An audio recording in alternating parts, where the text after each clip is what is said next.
Bienvenue sur Trading Digital Academy. Nous commençons notre nouvelle playlist sur le Money Management. Elle portera sur les cotations des devises, les pips et les lots. Nous parlerons également de pourquoi utiliser 2% de son capital. Pourquoi chercher un ratio de 3 sur un minimum sur le marché. Comment prendre position pour acheter et vendre. Les intérêts composés croissants et décroissants, les money management possibles, les sources de revenus en trading. Donc, nous on se retrouve après le générique.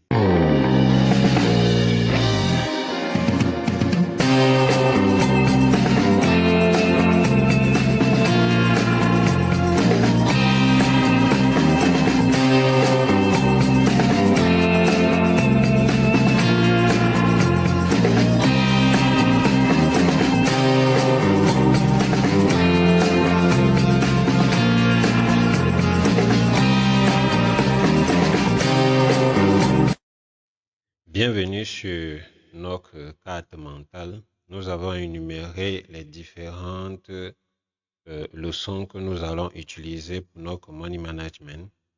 Donc, aujourd'hui, nous commençons par les cotations des devises, les pips et les lots. Donc, nous allons nous lancer directement. Nous avons dit précédemment dans la première vidéo, c'est vrai qu'on a eu ce souci de volume avec YouTube, mais je crois que cette fois-ci c'est réglé. En 1944, à Bretton Woods, aux États-Unis, 44 pays ont créé un système monétaire international appelé système de Bretton Woods. Ils ont décidé de lier leur devise au dollar américain, convertible en or à 35 $ l'once. Les banques centrales achèteraient et vendraient leur monnaie afin de stabiliser à 1% du seuil fixé en or ou en dollars. Donc, en 1971, les États-Unis abandonnent la valeur fixe du dollar et lui permettent de flotter contre les autres devises. En 1973, tous les pays participants du système de Bretton Woods ont accepté de laisser les taux de change flotter. Aujourd'hui, la plupart des devises flottent librement et leur prix est déterminé en fonction de l'offre et de la demande de chaque devise. Le lieu où les devises sont négociées ou échangées pour une autre, c'est ça qu'on appelle le marché Forex. C'est le plus grand marché financier du monde. Vous pouvez voir là que ici, nous avons exactement une journée. Comment est-ce qu'elle se déroule? De 22 heures à 6 heures du matin, GMT, je vais le dire comme ça. Nous avons la bourse de Sydney qui est ouverte. Et à ce moment, il est 8 heures à Sydney lorsqu'il est 22 heures GMT. À partir de minuit GMT, on a la bourse de Tokyo qui vient ouvrir pour rejoindre la bourse de Sydney. Donc, entre minuit et 6 heures du matin GMT, les deux bourses sont ouvertes. Et la bourse japonaise va fermer à 8 heures du matin. Maintenant, Londres ouvre à 8 heures, qui est aussi 8 heures GMT, et reste ouvert de 8 heures à 16 heures GMT. Et New York vient rejoindre Londres à 13 heures GMT et reste ouvert jusqu'à 22 heures. Et puis maintenant, c'est Sydney qui prend la relève à 22 heures de nouveau. Donc voilà comment se déroule un cycle du marché. Donc, on part d'un continent à un autre. Et comprenez qu'il y a un ordinateur qu'on appelle IPDA, Interbank Price Delivery Algorithm, c'est lui qui centralise le prix pour toutes ces différentes bourses-là. Donc, je crois qu'on va revenir sur IPDA, sur son équation et comment est-ce qu'on l'utilise. Le marché de change est un marché mondial. Il n'a pas de lieu physique. Il fonctionne 24 sur 24, 5 jours par semaine, du lundi au vendredi dans le monde entier. Pardon. Les paires de devises. Le marché de change fonctionne par paire. Pour acheter une devise, vous vendez l'équivalent dans une autre devise. La première devise de la paire s'appelle la devise de base et la seconde devise de la paire s'appelle la devise cotée ou encore devise de cotation. Donc, si vous avez la paire euro-dollar, vous avez les trois premières lettres qui représentent E, U, R, euro et les dernières lettres USD qui représentent le dollar. Donc, en termes de caractéristiques, bon, prenons cet exemple. Supposons que le prix du marché en euro-dollar est de 1,1300. Ça veut dire on a acheté un euro devise de base, vous vendez pour 1 euro de devise de base achetée, vous donnez 1,13 $ de devise au côté. En d'autres termes, vous payez 1,13 $ pour chaque euro reçu. J'espère que c'est clair pour tout le monde. Donc, ça c'est un exemple. Les paires majeures, vous allez remarquer que il y a les paires majeures. On va donner la caractéristique pourquoi elles sont majeures. Il y a par exemple euro-dollar. La description c'est euro-dollar. Et le surnom c'est euro. Donc, l'euro, bien sûr en français. On a USD JPY, le dollar américain et le Japanese yen, qu'on appelle on surnomme encore dollar yen. Ça, c'est ce que vous entendrez dans les informations. GBP USD, British Pound US Dollar. C'est ça qu'on appelle le cable.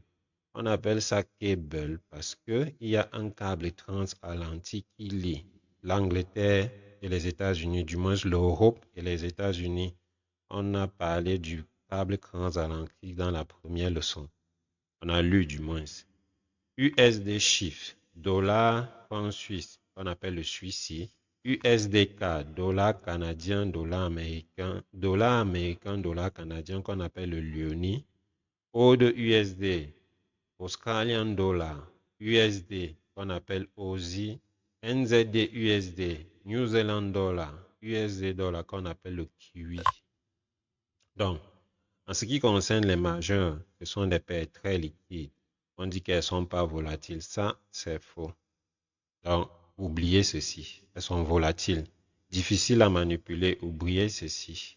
Le spread est croît. Oui, ça dépend des heures. Si vous ancrez lors du news, vous allez avoir chaud.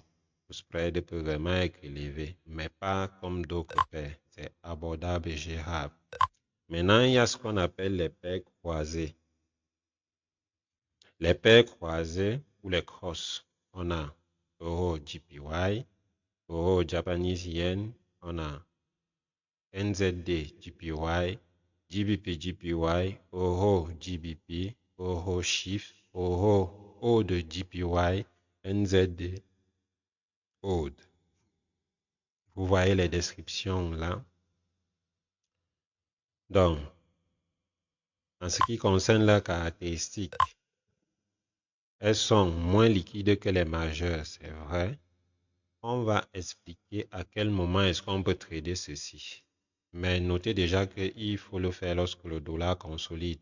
Et on va comparer la devise forte avec la devise faible pour pouvoir trader une crosse. Elles sont plus volatiles. Bon, oubliez ceci. Plus facile à manipuler, oui, c'est pareil pour toutes les paires. Vous devez garder en tête qu'en ce qui concerne la manipulation, toutes les devises sont manipulées, il n'y a pas d'exception. Toutes les devises sont manipulées et les spreads sont larges, c'est vrai. Donc, il y a aussi les paires exotiques, là, que si vous partez sur ça, là-bas, les spreads sont exagérés. Il y a des spreads de 80 pips, donc ça ne sert à rien. Si le setup entier a 80 pips et que vous avez 80 pips de spread, ça ne vaut pas la peine. Donc, prenez les crosses et prenez les majeurs, ça va suffire pour trouver un setup. À ça, vous ajoutez l'or, l'argent. Et pour ceux qui créent le marché des stocks, Vous pouvez ajouter ce que vous voulez. Un pips ou un point in price est le plus petit changement de prix qu'un taux de change puisse apporter. Pour les autres instruments tels que les indices et les actions, le mouvement du prix minimum est appelé pips. Bon, il y a aussi les ticks et il y a un tas de choses là que bon, pour l'instant, ce qui nous intéresse, c'est le pips. Pour les devises, c'est généralement la 4e décimale après la virgule. Ça veut dire que ce qu'on appelle un pips, c'est cette 4e décimale-ci. Lorsqu'on a un prix comme celui-ci, les paires de dollars américains et les autres paires de devises sont cotées à la 4e ou 5e décimale. Je vais dire 4e parce que la 5e-ci est ce qu'on appelle une pipette. Donc, c'est, par exemple, ici, on a 1, 13, 57, 5. 5, c'est la pipette. Ça veut dire c'est un demi-pips. Pour que ça fasse un pips, il faut qu'on soit en 9 et que ça s'ajoute à 10 et puis ici devient 58. Donc, c'est comme ça que ça fonctionne. Maintenant, il y a les paires du yen japonais qui sont cotés en 2e ou 3e décimale. C'est très important. Donc, suivez-moi, je vais vous montrer un exemple en rapport avec ça. Bon, nous sommes ici.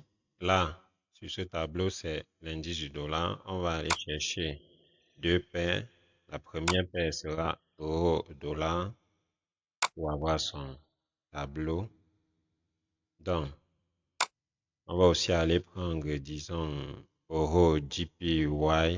Oui. Et on va aussi avoir son graphique. Donc, nous allons commencer avec euro, dollar. Vraiment ceci. C'est ici que ça se passe. Regardez ces chiffres-ci. Ce sont les mêmes chiffres en fait, ce sont les chiffres les plus importants. Vous allez voir ici, il y a demande et il y a offre. Actuellement, le prix est exactement à 1,07. 88, 89. Donc, lorsque ce prix est en train de monter, lorsqu'il quitte de 9 et qu'il montera là à 90, on a fait un pips. Et le 2 là, c'est la pipette. Donc, on a fait 1,2 pips. C'est comme ça que ça fonctionne. Et fonction du lot, comme on va voir les lots là tout à l'heure, vous allez comprendre exactement ce que, à quoi ça sert et comment on calcule l'argent qu'on gagne en trading avec ça. Donc ça, c'est ce qui concerne les lots. Vous regardez la 4e décimale, ici c'est 0 et les pipettes là c'est 5. Vous allez voir si le marché monte, les pipettes vont changer jusqu'à ce que ça change ici.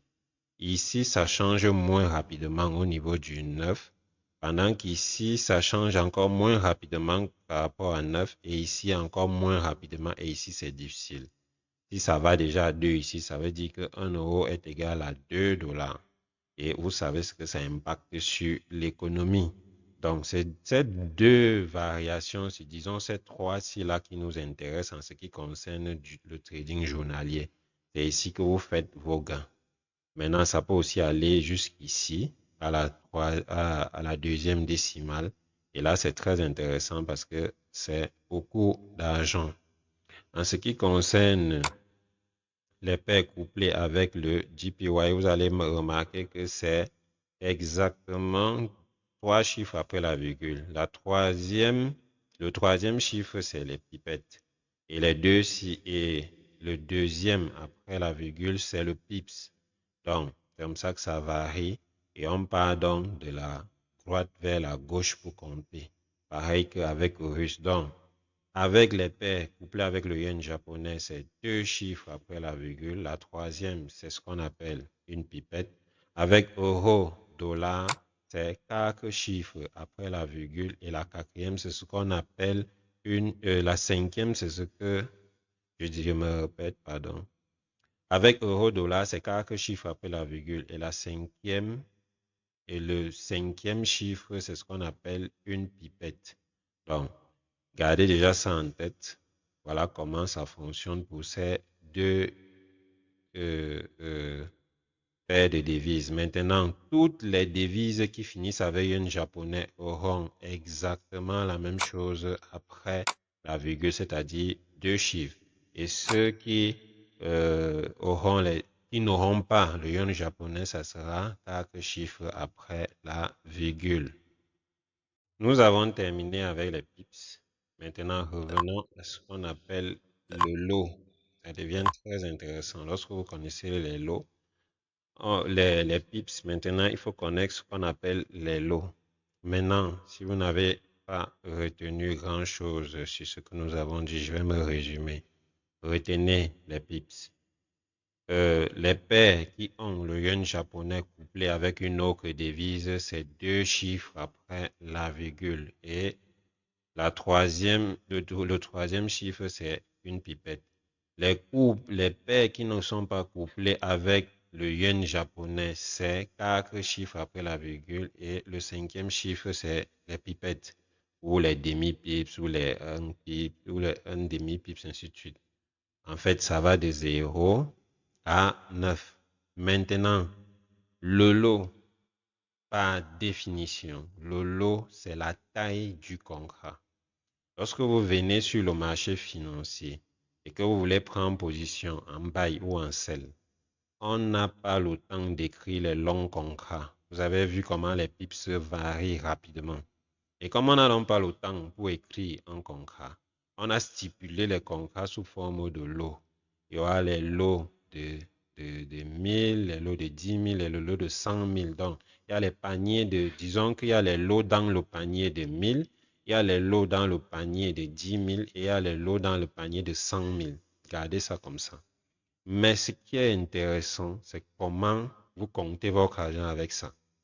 Si vous prenez position et que vous prenez le lot de 0,01, vous êtes en train de dire dans le contrat que je prends position avec 0,01 pour que 1 pips soit égal à 0,1 $. Ce qui fait que si vous tradez avec 0,01 et que vous arrivez à un gain de 10 $, vous avez fait exactement 100 pips. Comprenez ça bien. Et le tableau ci va vous aider. C'est moi qui ai créé ce tableau. Je me suis inspiré de quelqu'un qui avait fait 0,01 avec, il a fait à peine une ligne avec ça, ça et ceci. Ça m'a inspiré pour faire tout le reste. Donc, si vous créez que vous prenez le lot de 0,09, vous savez déjà que pour chaque pips, vous gagnez 0,9 $. Et si vous faites 90 $, vous avez fait exactement 100 pips. Vous n'avez pas besoin de retenir ce tableau. Je vais vous donner une astuce. Lorsque vous avez par exemple 0, disons quoi, on va prendre quel? Prenons 0, non, descendons un peu ici.